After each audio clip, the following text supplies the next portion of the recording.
Hello, future cadets. I hope all of you are staying safe and studying hard. So we are meeting today for another session of प्रचंड और आज हम प्रचंड में सितंबर के current affairs को discuss करने की शुरुआत करेंगे.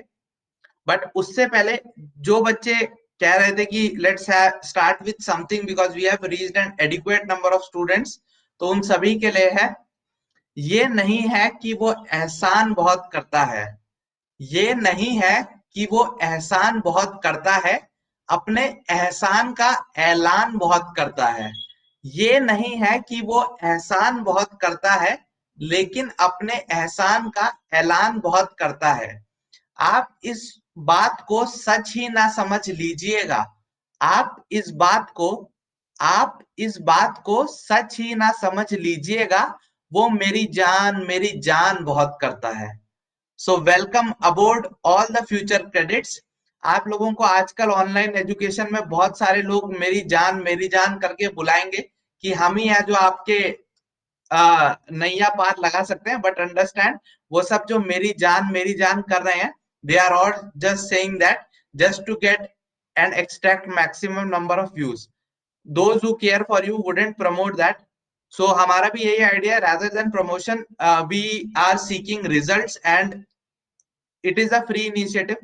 This Prachand series of current affairs is for getting maximum number of selections in the exam with minimum amount of effort in the preparation. So that is the idea, ताकि we can get the best students into the academy.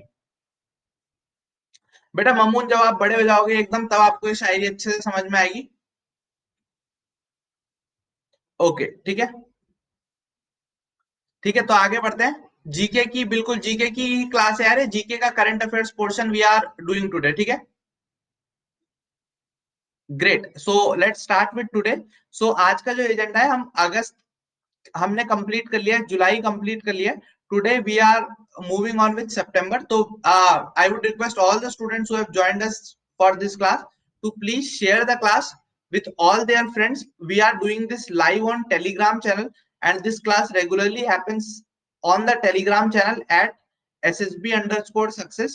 So those of you who haven't yet joined the Telegram channel, they can join it. Because यहाँ पे आप मुझसे 1-to-1 doubts भी पूछ सकते हैं. सारी ये जो भी क्लासेस होती हैं, these classes happen live on Telegram, so you can participate in them as well.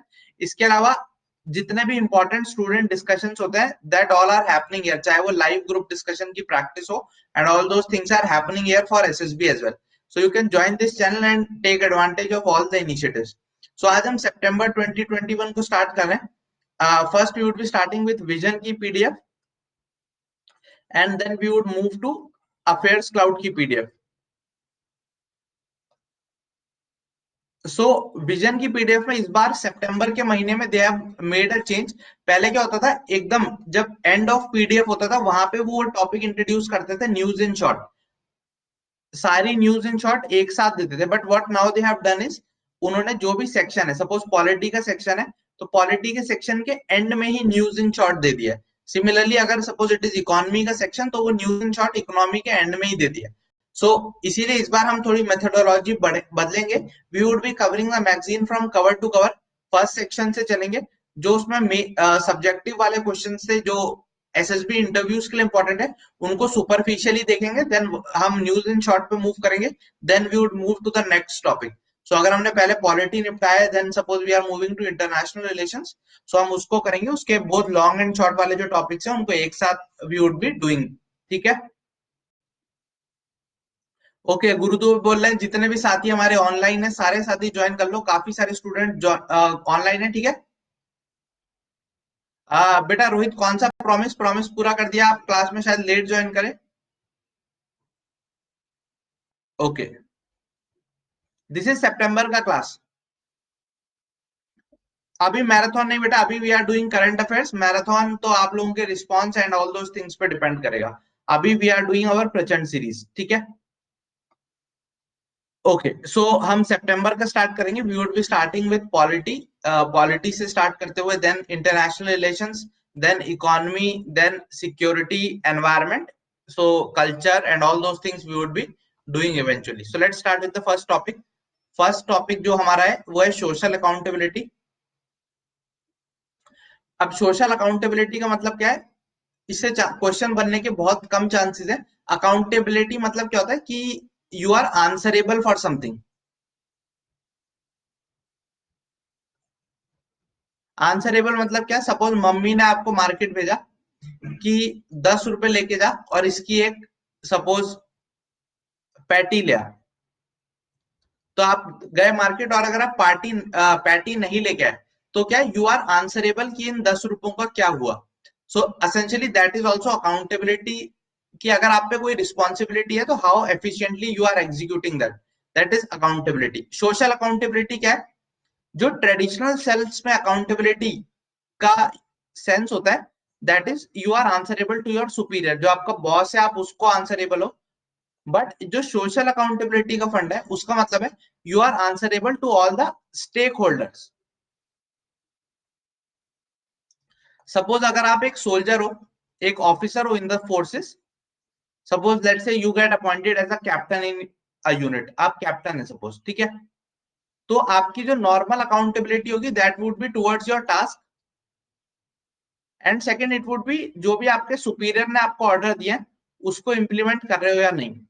But जो आपकी social accountability of a captain होगी वो कहाँ का होगी, वो to all the stakeholders, जिन जो आपके boys who are under your command, वो उनके प्रति भी आपकी सोशल अकाउंटेबिलिटी होगी। जो स्टेक होल्डर्स है यानी उस एरिया में रहने वाले जो लोग हैं उनके प्रति भी आपकी सोशल अकाउंटेबिलिटी होगी।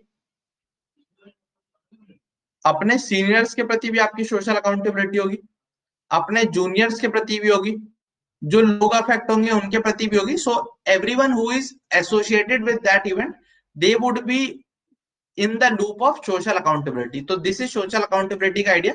यानी कि अगर कोई स्कीम सरकार इंप्लीमेंट कर रही है तो जो उसका एक तरीके से बेनिफिशियरी है उसका भी कुछ उसमें से होना चाहिए, that is essentially social accountability का आइडिया, ठीक है। तो बस ये आइडिया पता होना चाहिए, इस पे एमसीक्यू बनने के चांसेस बहुत कम है। सो इसमें क्या क्या इसके इंपॉर्टेंट पार्ट्स है, जैसे पार्टिसिपेटरी बजटिंग, जो लोग इसमें इफेक्ट होने वाले हैं आप उनको इन्वॉल्व कर रहे हैं या नहीं। पार्टिसिपेटरी प्लानिंग वो इसका इंपॉर्टेंट पार्ट हो जाएगा। जो सिटीजन्स इससे इफेक्ट हुए हैं उनकी तरफ से एक रिपोर्ट कार्ड प्रिपेयर होगा। So all these are part of social accountability, ठीक है। सो इट इंक्लूड्स सुनवाई, आप लोगों को सुनवाई दें, आप उनको एक मंच प्रोवाइड करें जिसपे वो अपनी बात आके रख सके। इसके बाद लोगों को इजीली जानकारी मिल सके, भागीदारी हो उनकी इनिशिएटिव में, उनके कहने पे कोई कार्यवाही हो सके। All that is social accountability का principle, not important for exam. Next है पीपल्स प्लान कैंपेन या सबकी योजना सबका विकास इनिशिएटिव। तो एग्जाम में सवाल आ सकता है पीपल्स प्लान कैंपेन 2021 या सबकी योजना सबका विकास। सबकी योजना सबका विकास किससे एसोसिएटेड है, इट इज रिलेटेड विद ग्राम सभा के द्वारा जो डेवलपमेंट प्लान बनाया जाएगा उससे एसोसिएटेड है। तो सबकी योजना सबका विकास किससे एसोसिएटेड है, जो गांव में ग्राम सभा होती है उसके द्वारा जो उस गांव के डेवलपमेंट के लिए जो प्लान बनाया जाएगा उस प्लान के फॉर्मुलेशन से रिलेटेड है सबकी योजना सबका विकास। कौन सी मिनिस्ट्री से एसोसिएटेड है, मिनिस्ट्री ऑफ पंचायती राज। तो मिनिस्ट्री ऑफ पंचायती राज से initiative related initiative people's plan campaign 2021, that is सबकी योजना सबका विकास। Okay, so this much is clear.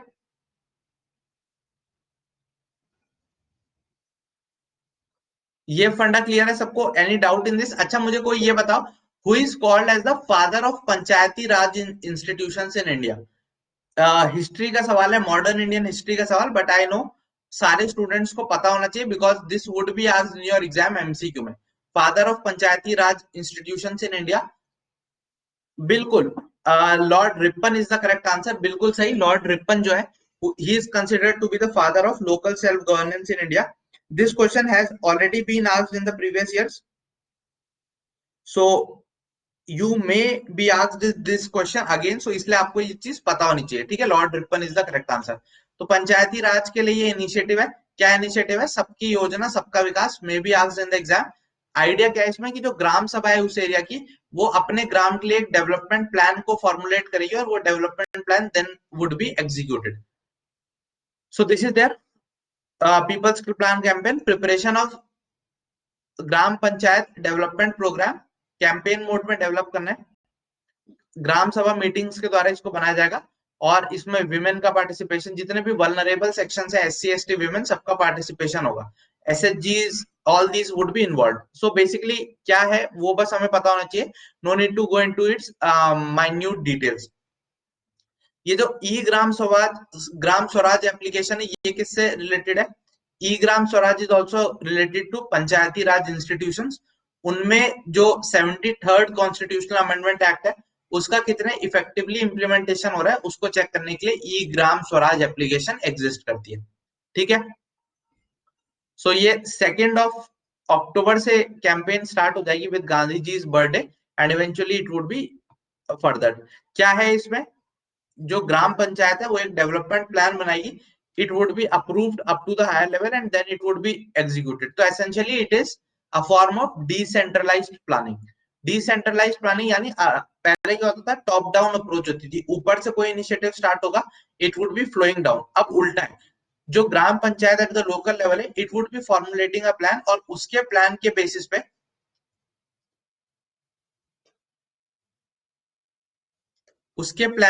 पे we would be executing things.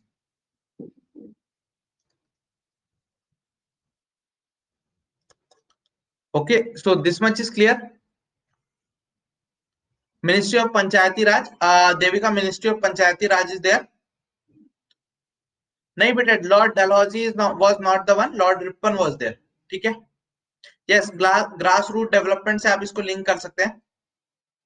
सो आगे बढ़ते हैं। तो हमने योजना देख ली, मिनिस्ट्री देख ली, क्या उसका मूलभूत ढांचा है वो देख लिया।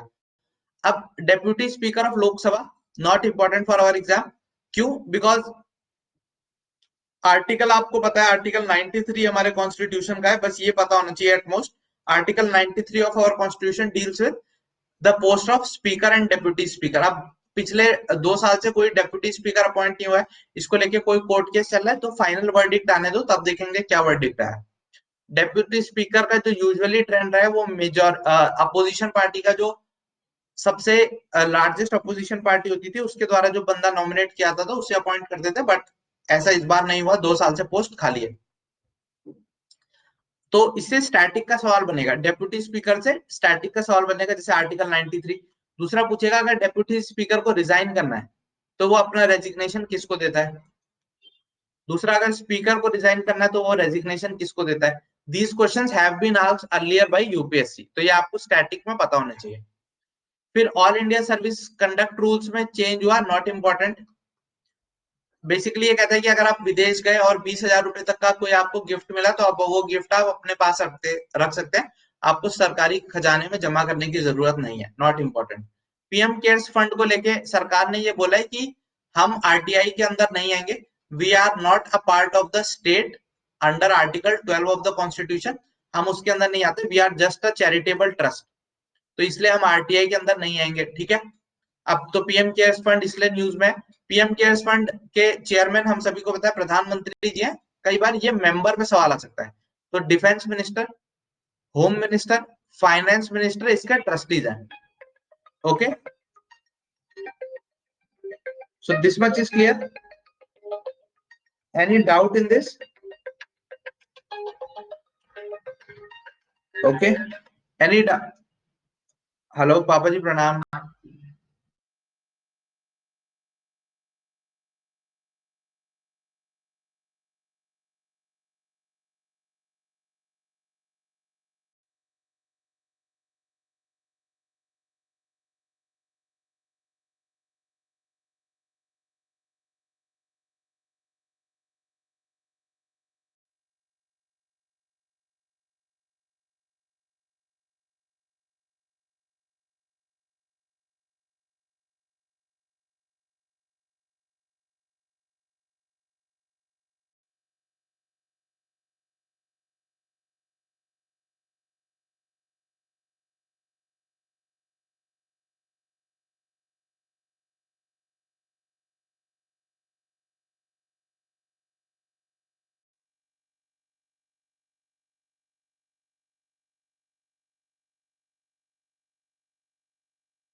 अनम्यूट है बेटा, अनम्यूट है।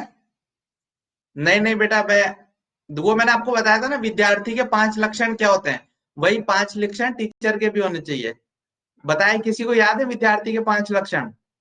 काक चेष्टा वको ध्यानम, श्वान निद्रा तथैव च, अल्पाहारी गृह त्यागी, विद्यार्थी पंच लक्षणम। तो 5 लक्षण क्या होते हैं? दीज आर द 5 लक्षण। ठीक है, तो वही लक्षण का हम भी लागू करने की कोशिश करते हैं, उन्हीं को फॉलो करते हैं। बिकॉज अगर I am teaching, it implies that I am in the same mode as in what you are. Because जब तक आपके मोल्ड में जाके मैं प्रिपरेशन नहीं करूंगा, I don't wouldn't understand the gravity of the game. ठीक है, म्यूट नहीं है बेटा, आई होप आप ये अनम्यूटेड है, वॉइस एको नहीं हो रहा होगा। ओके ओके, अक्टूबर के मंथ का PC we wouldn't do, because chances बहुत कम है कि अक्टूबर से कुछ आएगा। ठीक है, नहीं नहीं, डेप्यूटी स्पीकर की पोस्ट तो शुरुआत से अंजलि एग्जिस्ट करती थी। मोरारजी देसाई की सरकार के टाइम में ये डिसाइड हुआ था कि as a matter of convention, जो leader of largest opposition party होगी, उसके द्वारा जो बंदा नॉमिनेट किया जाएगा, he would be becoming the deputy speaker. तो ऑपोजिशन से आता था डेप्यूटी स्पीकर। ठीक है, ओके, ठीक है, तो आगे बढ़ते हैं, let's move ahead now. So PM cares fund के मेंबर देख लिए, मेंबर इंपॉर्टेंट है, क्वेश्चन में भी आज होम मिनिस्टर, फाइनेंस मिनिस्टर और डिफेंस मिनिस्टर, तो जो जितने भी इंपॉर्टेंट मिनिस्टर्स हैं, तीनों इसके मेंबर हैं, along with prime minister being the ex officio chairperson. This is not important. Next है इंडिया की first state, India first state to implement India enterprise architecture कौन सी बनी है? मेघालय। और उन्होंने जो इंप्लीमेंट किया है, that is Meghalaya enterprise architecture project, which is called as Megha. तो अगर सवाल आते हैं इंडिया की first state to implement India enterprise architecture, it would be Meghalaya. Now what is India enterprise architecture? Basically आप देखते हो हर एक स्टेट का जो अपना ऑनलाइन सर्विस प्रोवाइड करने का फ्रेमवर्क है, वो थोड़ा थोड़ा डिफरेंट है। तो भारत सरकार ने क्या सोचा कि हम एक यूनिफॉर्म सिस्टम बनाए, ताकि एक यूजर को बहुत इजी हो सके कि चाहे वो यूपी की वेबसाइट पे हो, चाहे केरला की वेबसाइट पे हो, he has a similar UI, user interface, so that it becomes easy to access services. तो इसके लिए उन्होंने एक इंडिया एंटरप्राइज आर्किटेक्चर क्रिएट किया था, ताकि इनके ऊपर जो आईटी इंफ्रास्ट्रक्चर बिल्ड करना है वो भी इजीली बिल्ड हो पाए, और सारी एजेंसीज के बीच में जो डेटा है वो इजीली शेयर हो पाए, जो कोऑर्डिनेशन हो वो सिंप्लीफाई हो पाए। सो ऑल ऑफ दैट के लिए उन्होंने इंडियन एंटरप्राइज आर्किटेक्चर बनाया, और first state to implement this Indian enterprise architecture, that is the India vision, is Meghalaya. तो क्वेश्चन में सवाल, पेपर में सवाल आ सकता है, so we must be ready with this question. Okay, ठीक है, ओके, ये क्लियर है?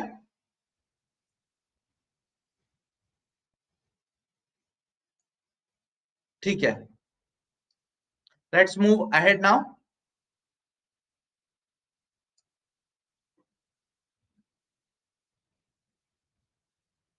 सो इंडिया क्लियर हो गया, इंडिया विजन क्लियर हो गया, वन गवर्नमेंट और उसका एक तरीके का फ्रेमवर्क होना चाहिए। Next is quad summit. अब क्वाड में भले ही आपने 2-2 घंटे की वीडियोस देखे हो, it is just a waste of time. Quad आपको पता होना चाहिए कौन सी कंट्रीज इन्वॉल्व है। हम सबने को पता है, जापान, यूएसए, इंडिया, ऑस्ट्रेलिया, ये कंट्रीज इन्वॉल्व है। क्वाड ओरिजिनली जापान ने एज एन आइडिया प्रपोज किया था in the form of golden quadrilateral, golden diamond की तरह इसको प्रपोज किया गया था। इवेंचुअली आगे ये डेवलप होता गया, specially post tsunami, and now it has reached a position जहां पे ये countries first time openly in person meet करे 2021 में, on the sidelines of UN summit. So that is there.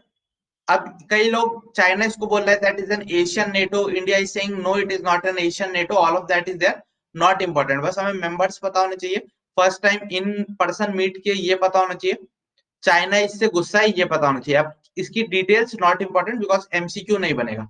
दूसरा, यहाँ पे एक और स्टैटिक जीके का सवाल है, 9 डैश लाइन। तो 9 डैश लाइन किससे एसोसिएटेड है? ये जो चाइना साउथ ईस्ट एशिया में काफी सारी टेरिटरी को क्लेम करता है दैट दिस इज चाइनीज। तो उसकी जो वो बाउंड्री बोलता है कि जो भी चीज इस लाइन के अंदर आएगी, 9 डैश लाइन के अंदर आएगी, वो चाइनीज टेरिटरी होगी। सो that is the 9 dash line. तो एग्जाम में सवाल आ सकता है 9 डैश लाइन कहाँ पे है, साउथ चाइना सी में है, और इसके अंदर की जो भी टेरिटरी आती है उसको China as its own claim करता है। ठीक है। क्वाड में क्या, क्वाड के देशों के द्वारा मिलिट्री एक्सरसाइज जो चल रही है that is Malabar. Originally Australia was not a member of the Malabar military exercises, but eventually Australia ने भी इसको ज्वाइन कर लिया। तो now it has become like a Indian Indo Pacific ocean में military exercise of the quad. Quad का जो focus है that is also Indo Pacific region, यानी Indian ocean and Pacific ocean का जो बीच का रीजन है that is eastern coast of Africa से लेके आप अगर जाएंगे वेस्टर्न कोस्ट ऑफ यूएसए तक, तो that is all Indo Pacific की डोमेन। तो इस रीजन में जो भी चीजें होंगी वो इंडो पैसिफिक में आएंगी, और क्वाड इसी इंडो पैसिफिक रीजन पे फोकस करता है। ओके, इतना क्लियर है? नहीं, ऑफिशियली ये चाइना का काउंटर नहीं है। इंडिया ने तो ऑफिशियली बोला है कि ये इसका चाइना से कोई लेना देना नहीं है। This grouping is not against any country, this is just to further the strategic interest of India. So tactically speaking, India has never said that this is against any other country. ठीक है? So this thing we must keep in our minds. Okay, so shall I move ahead now? अब quad में इतना important है because अभी objective exam में इससे ज्यादा क्वेश्चन बनने की पॉसिबिलिटी कम है। क्वाड में हर एक चीज पे फोकस हो रहा है। कोविड पे आपको पता है, वैक्सीन पे इशू हो रहा है, क्लाइमेट चेंज, सप्लाई चेन्स को रिजिलियंट बनाने के लिए, all of that is happening. अच्छा, मैंने पिछले करंट अफेयर्स में पढ़ा था पिछली बार G7 की समिट कहाँ हुई थी, किसी को याद है? Where did the G7 summit happen this time? और जहां पे फाइनली उनका एजेंडा निकल के आया था कि we would be furthering the building back better world initiative. नहीं, G20 वो इटली में जो हुई थी वो G20 थी। G7 कहाँ हुई थी बेटा? G7 अलग है, G20 अलग है। एक्सरसाइज का नाम था मालाबार, बिल्कुल सही। ठीक है। यस, यूके में कॉर्नवॉल डिक्लेरेशन था ना जी के। ये हम पहले प्रचंड में पढ़ चुके हैं, दिस पुराना current affairs, Cornwall declaration UK में। सो G7 की समिट वहां हुई थी। G20 happened in Italy, G20 was Italy बेटा।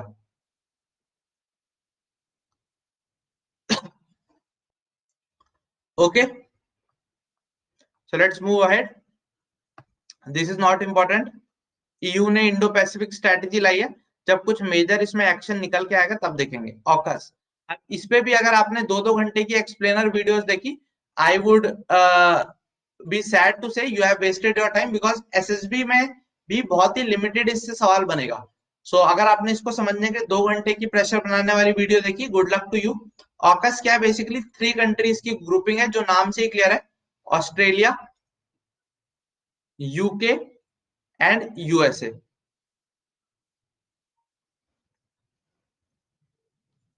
So AUKUS is a trilateral grouping of these 3 countries.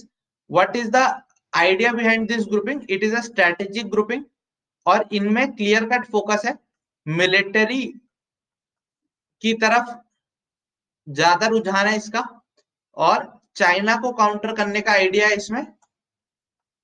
सो इसमें क्लियर कट आइडिया कि हमें चाइना को के इंक्रीजिंग जो इन्फ्लुएंस है उसको काउंटर करना है। It is largely military in nature, और ये स्ट्रेटेजिक पर्पज से फॉर्म हुई है। कौन कौन मेंबर है? Australia, UK, USA.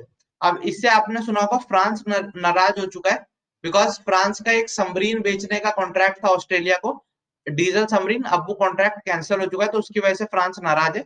यूएसए ने बोला है कि ये जो सबमरीन की टेक्नोलॉजी है, ऑस्ट्रेलिया तुम चिंता मत करो, मैं ही तुम्हें ये न्यूक्लियर सबमरीन बनाने की टेक्नोलॉजी प्रोवाइड करवा दूंगा,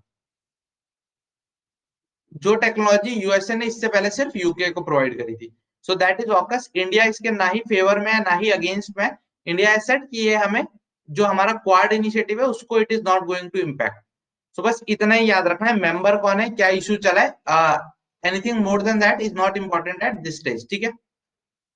yes, juice GF is correct. G7 members को याद करने की जो ट्रिक थी दैट वाज जूस जीएफ। बहुत सही आशीष, बिल्कुल विजेंदर। ठीक है। Okay, so this is clear. बिल्कुल, रोहित बोल रहे हैं उन्होंने अपना बैकलॉग वीडियोस का कंप्लीट कर लिया, that's great Rohit. Okay, so this is clear. अब इसमें nothing much more is important, so we can safely move ahead. India France relation पे भी काफी बड़ा इसमें राइट अप दिया है, बट अगेन नॉट इम्पोर्टेंट। जो बेसिक स्टैटिक चीजें वो आपको पता ही होंगी कि रफेल हम फ्रांस से खरीद रहे हैं। All these are very very easy things जो आप सभी को पता है। ओके, सो ऐसा कुछ इसमें यूनिक नहीं है जो आपको ना पता हो। नेक्स्ट है free trade agreements. So India काफी सारे देशों के साथ काफी सारे फ्री ट्रेड्स अग्रीमेंट नेगोशिएट कर रहा है। तो उसी में एक आइडिया है अर्ली हार्वेस्ट का। अर्ली हार्वेस्ट मतलब जो लो हैंगिंग फ्रूट्स है, यानी ट्रेड डील तो बहुत ही बड़ी होती है, बहुत ही कॉम्प्रिहेंसिव होती है, लेकिन जो चीज हम इजीली उसमें एग्री कर सकें। सपोज मियाँ बीवी में झगड़ा चल रहा है, झगड़ा चल रहा है कि हमें जो अपने घर में वाटर कूलर लगाना चाहिए वो कैंट का लगाना चाहिए, या हमें सपोज किसी दूसरी कंपनी एक्स का लगाना चाहिए। तो दोनों का झगड़ा चल रहा है, कोई भी एग्री नहीं कर रहा। अब अगर मैं एक मिडिल ग्राउंड फाइंड करने की कोशिश करूं, मैं दोनों से बोलूंगा चलो इस झगड़े को परे रखते हैं, पहले ये डिसाइड कर लेते हैं कि हमें वाटर प्यूरिफायर लगाना है या नहीं। तो दोनों बोलेंगे हाँ वाटर प्यूरिफायर तो लगाना है। So this was a low hanging fruit जिसपे हम दोनों का एग्रीमेंट ले सके। सो इसी चीज को क्या बोलते हैं, अर्ली हार्वेस्ट स्कीम। तो early harvest scheme of free trade agreements is essentially that which is a precursor to an free trade agreement. और इसमें बेसिक आइडिया क्या होता है कि दोनों के बीच में कॉन्फिडेंस बिल्ड हो सके टैरिफ लिबरलाइजेशन को लेके, and both of them get to place where they can reach some mutual understanding. So early harvest scheme पे कई बार सवाल आ सकता है, अर्ली हार्वेस्ट स्कीम एफटीएस से रिलेटेड है क्या, उसका मतलब है हमने देख लिया। अब एफटीएस को भी अगर आप और एडवांस लेवल पे जाएंगे, जैसे these are preferential trade agreement, इससे एक लेवल ऊपर आता है फ्री ट्रेड अग्रीमेंट, उससे एक लेवल ऊपर आता है कॉम्प्रिहेंसिव इकोनॉमिक कोऑपरेशन अग्रीमेंट, उससे एक ऊपर customs union, then common market, then economic market. तो जैसे ईयू जो है आपका, ईयू है, it is an economic union, economic market, because वहां पे एक देश से दूसरे देश में people, capital, everything can move. So that is economic market. Common market वो होता है जिनका आउटसाइड प्लेयर्स के लिए सेम इंटरेस्ट रेट लगता है। ठीक है, सो इसी तरीके से आप नीचे आते जाएंगे तो डिफरेंसेस कीप ऑन इंक्रीजिंग।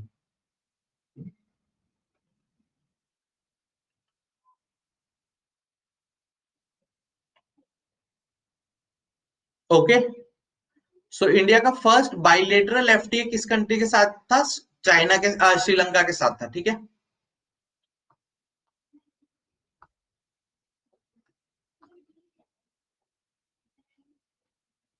अब India and multilateral development institutions.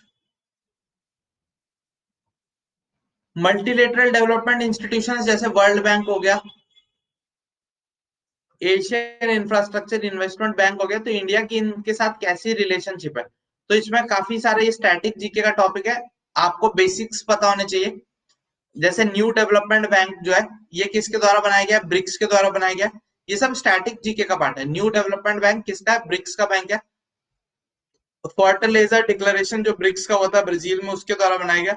$100 billion इसकी ऑथराइज्ड कैपिटल थी। India is also one of the owners of the new Development bank.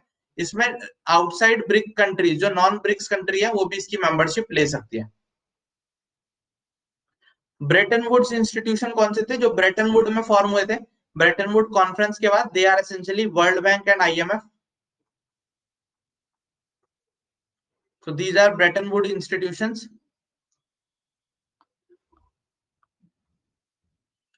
तो ये कुछ मेजर जो इंस्टीट्यूशंस है, first multilateral, first is the World Bank group. तो कई लोग सोचते हैं वर्ल्ड बैंक और वर्ल्ड बैंक ग्रुप एक ही है, नहीं। World Bank group is a bigger body, इसके अंदर वर्ल्ड बैंक के कुछ इंस्टीट्यूशंस आते हैं। ठीक है, तो वर्ल्ड बैंक ग्रुप के अंदर आईबीआरडी आता है। This IBRD is essentially what is commonly called as the World Bank. Next is International Financial Corporation, IFC. Next is International Development Agency. Then there is this multilateral investment guarantee, ऐसा करके कुछ कुछ नाम है। तो बस अपने लिए एग्जाम के लिए क्या इंपॉर्टेंट है कि इंडिया इन सबका मेंबर है apart from MIGA. India is not a member of MIGA. IBRD, IFC, IDA, इन सबका इंडिया मेंबर है, it is not a member of MIGA. World bank का हेडक्वार्टर कहाँ है, वॉशिंगटन में, हम सबको पता है। आईएमएफ का हेडक्वार्टर कहाँ है, वॉशिंगटन में। इसका headquarter not important. Asian development Bank का हेडक्वार्टर कहाँ है? मनीला, फिलीपींस में। न्यू डेवलपमेंट बैंक का हेडक्वार्टर कहाँ है? शंघाई में, इंपॉर्टेंट है। एआईआईबी का कहाँ है? बीजिंग में। तो एआईआईबी जिसका हेडक्वार्टर बीजिंग में, तो बीजिंग चाइना की कैपिटल है, तो ये लार्जली चाइनीज कंट्रोल में, चाइना की ओनरशिप इसमें मैक्सिमम है। अब शंघाई ऐसी जगह है जहां चाइना के अलावा बाकी पावर्स भी एक्टिव हो सकते हैं। तो जो न्यू डेवलपमेंट बैंक है, जो ब्रिक्स की मदद से फॉर्म किया गया, उसमें सारी कंट्रीज की इक्वल मेंबरशिप है। दैट इज, ब्रिक की जितनी भी कंट्रीज हैं, all of them have equal membership. तो न्यू डेवलपमेंट बैंक का हेडक्वार्टर शंघाई, एशियन एआईआईबी का headquarter Beijing. All these are probable questions which may be asked in the exam. ठीक है।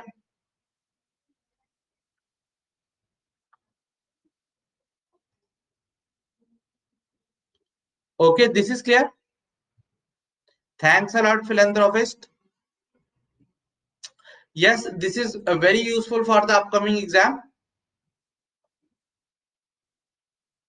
Also sorry, MIGA का India member है, India is not a part of. एक और body जो है, that is ICSID, international centre for settlement of investment dispute, ये भी इसी के अंदर है, वर्ल्ड बैंक ग्रुप के अंदर। India is not a party to that, sorry for that.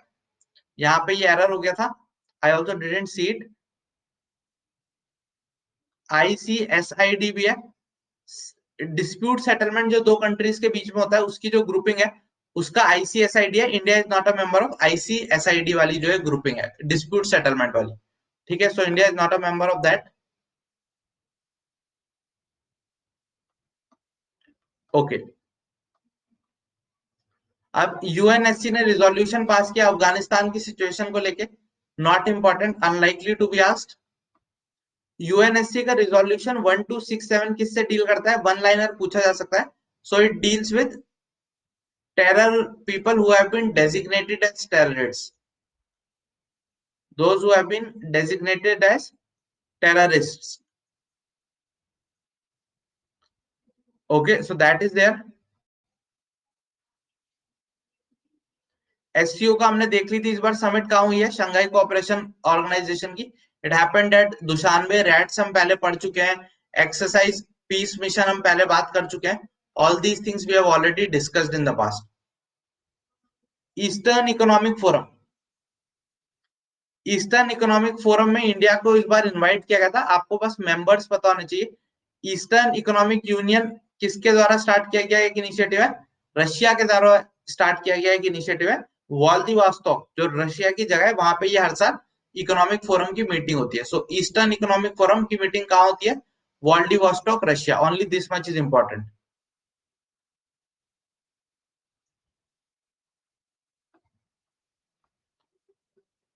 Let's move ahead now, nothing much here.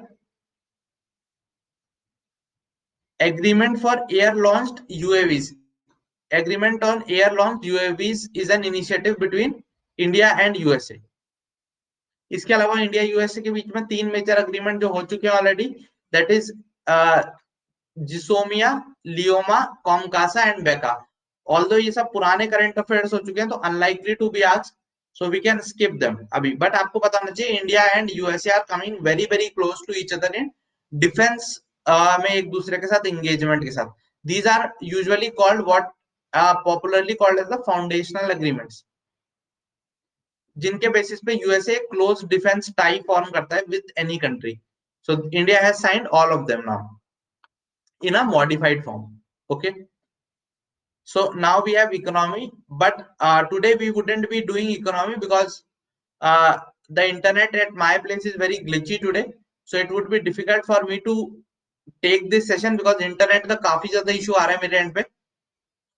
Okay, so I would be taking these parts in the next class. Meanwhile, it is your task to practice all the questions जो अभी तक हमने पढ़े हैं, उससे related जितने भी MCQs आप सॉल्व कर सकते हैं, दैट वी वुड डू। ठीक है, सो आज हम इतना ही करेंगे टिल दिस, आगे के we would do in the next class. Okay, so आज जल्दी छुट्टी करते हैं, आप भी इंजॉय करिए। बाय बाय, जय हिंद, गुड नाइट।